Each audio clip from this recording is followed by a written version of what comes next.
Yeah, what's up, guys? Another beautiful day.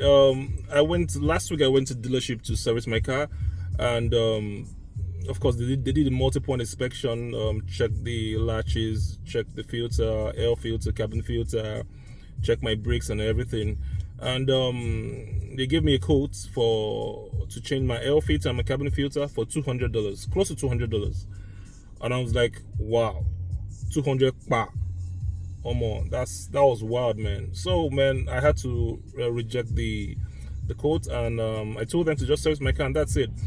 So I went to Napa Auto Parts to purchase my the cabin air filter and the engine air filter, and it's right here. The total cost of everything right now is this is the cabin filter, you can see, and this is the engine air filter.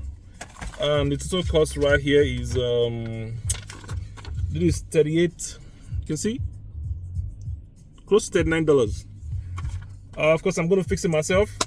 So you guys, when you want to check your cars, just for those you can do yourself, do yourself.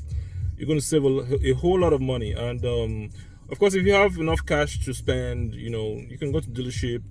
But of course, I don't have that cash now to spend, so I do myself.